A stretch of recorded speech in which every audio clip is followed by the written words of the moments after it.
Hello there. I read the book that we are reviewing today after watching a dramatized TV series featuring the case that was involved.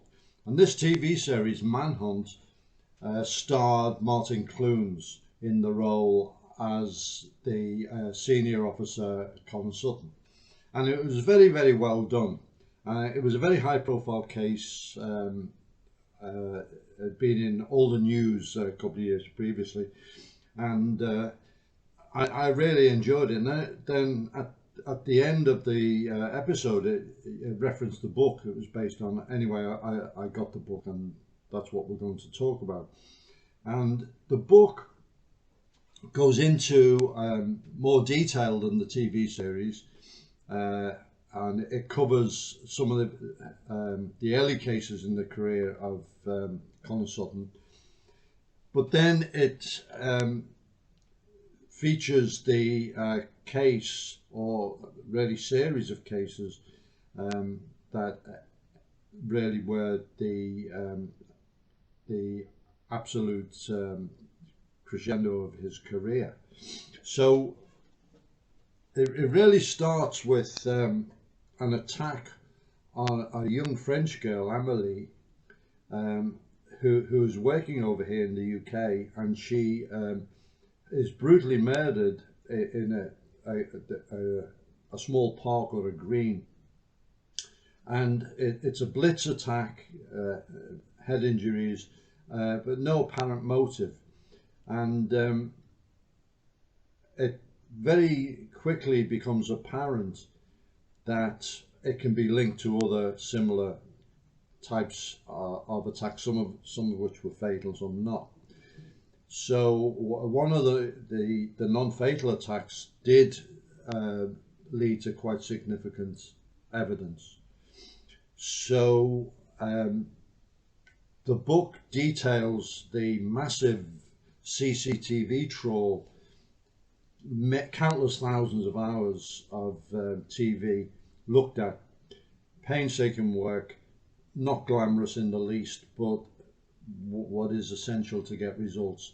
And they do build up a picture and start identifying certain type, or potentially type of vehicle, which then leads to another massive operation, because they've got no other way of going forward.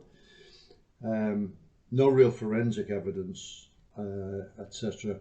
So they start trying to trace every type, or every possible type of the vehicle that they've identified in the country, and track down where it, who's bought it, who sold it, etc., and where it was at specific times.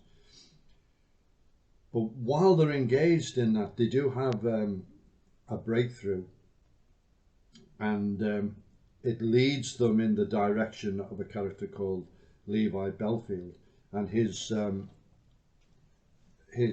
wife actually gives the police a lot of evidence. And during that, the startling revelation is made that there are links to the Millie Dowler case. Now, Millie Dowler was a very high-profile case in the UK for a number of reasons. She was a young girl.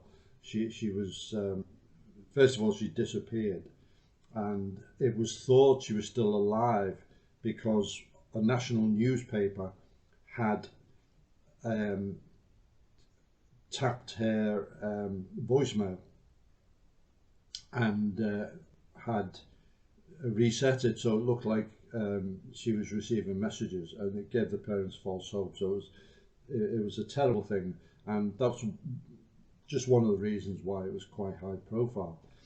And so Colin Sutton goes to Surrey Police, who are in charge of the Millie Dowler, and presents them with some evidence, and they poo-poo it. They are not interested at all, and this is quite common in police departments and other bureaucracies, but particularly in the police. They are very territorial and jealous of anyone suggesting that they're not doing a tip-top job. And they were focused in certain directions which were leading nowhere. As it turned out, they eventually recognized that there was compelling evidence and they followed up.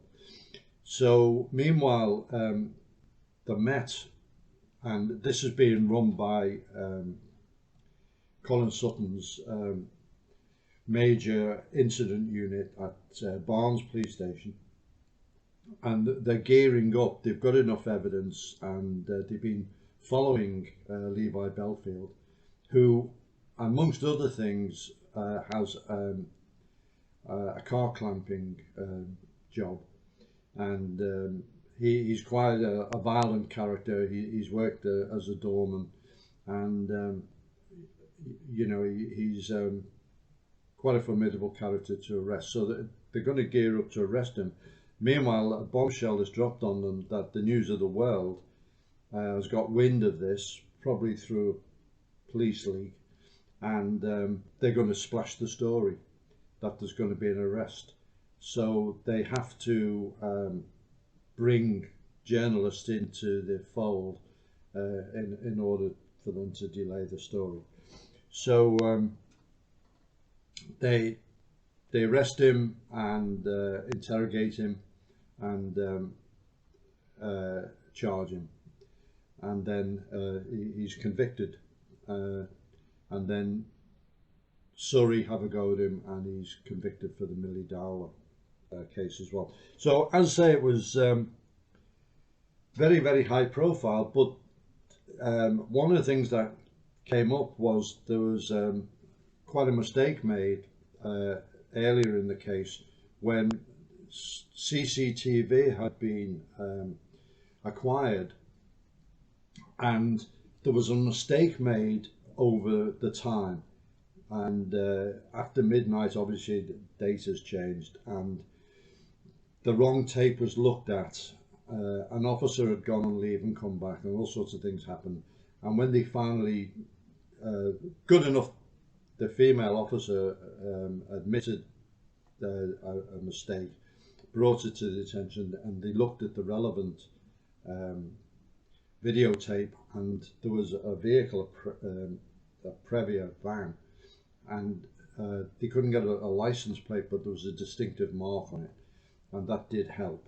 So, but it had slowed down the investigation. So, really interesting book. I enjoyed it.